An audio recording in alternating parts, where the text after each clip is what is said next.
बोल सकते हैं भगवान जी से कि क्या ये मेरी पूरी कर दो, मैं आपको ऐसा कराऊंगा?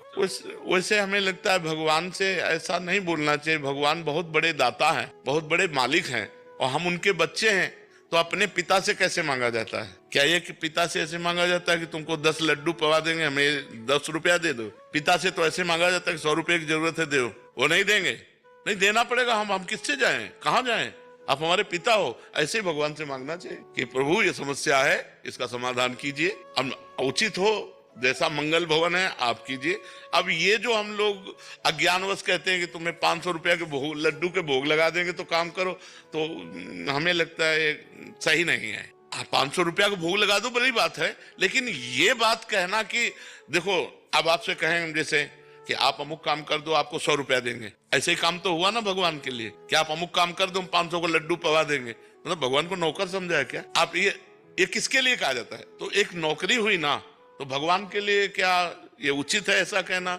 अनंत ब्रह्मांडों का भरण पोषण कर रहे हैं, अरे उनसे सीधे मांगो कि हमारी ये समस्या, इसका समाधान करो। आपके सिवा कोई स्वामी नहीं है हमारा, आप जगत के मालिक हो। और इसके बाद भोग लगाना, ये बिना कहे भोग लगाओ। ठाकुर जी हैं, अपने प्रभु हैं, लेकिन मांगो तो पिता की तरह मांगो उनसे, जैसे पुत्र पिता से मांगता है ना, अधिकार पूर्वक कि आपको ये काम पूरा करना है प्रभु, क्योंकि आप स्वामी हो, जगत के स्वामी हो, हम आपके बच्चे समस्या में फंसे हैं। 4 प्रकार के भक्त होते हैं, एक आर्त भक्त, एक अर्थार्थी भक्त, एक जिज्ञासु भक्त, एक ज्ञानी भक्त। आर्त माने अपनी संकट निवृत्ति के लिए भगवान से निवेदन करना, अर्थार्थी माने धन प्राप्ति के लिए भगवान से प्रार्थना करना, जिज्ञासु माने भगवान को जानने के लिए भगवान की आराधना करना, और ज्ञानी जो भगवान को जान चुका है। ये 4 प्रकार के होते हैं। तो ये भी भक्ति है कि हम केवल अपने प्रभु से मांगे, दूसरे से किसी से नहीं। तो वो बहुत बड़े दाता हैं, वो दे देंगे। लेकिन ऐसे नहीं मांगना चाहिए कि हम आपको 56 भोग लगा देंगे, आप हमारा काम कर दो, ये ठीक नहीं है। हालांकि जैसे अभी आपने बोला, जैसे अपने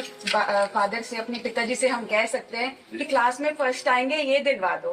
तो क्या अपने परमात्मा से ये कह सकते हैं कि ये पूरा कर दीजिए, अच्छा इंसान बन के दिखाएंगे? कोई बहुत सुंदर, बहुत सुंदर। उसमें वो खुश होंगे? बिल्कुल खुश हो जाएंगे, खुश हो जाएंगे, बिल्कुल खुश हो जाएंगे। वो आपको ऐसी बुद्धि देंगे कि आप अच्छे इंसान बन जाओगे। बहुत सुंदर बात है, ऐसा भी मांगना चाहिए। बिल्कुल ठीक हुआ। महाराज जी, मेरा प्रश्न है कि ग्रस्त से जुड़े व्यक्ति के लिए भक्ति योग का मार्ग या फिर कर्म योग का मार्ग, दोनों में से क्या मार्ग महाराज?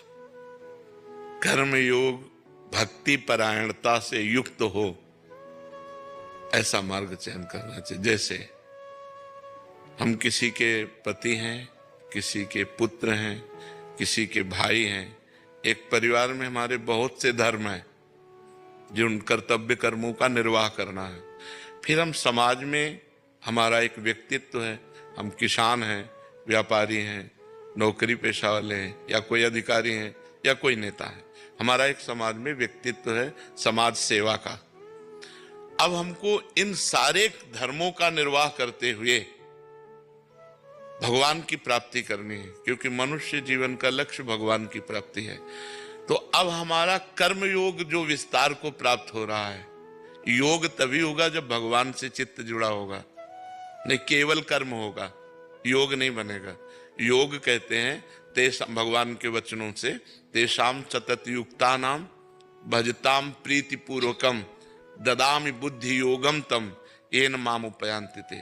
बुद्धि का भगवान में स्थित रहना, निरंतर नाम जप चलना, प्रेम पूर्वक भगवान का भजन करते हुए कर्म करना, ये भक्ति परायण कर्म योग हो गया।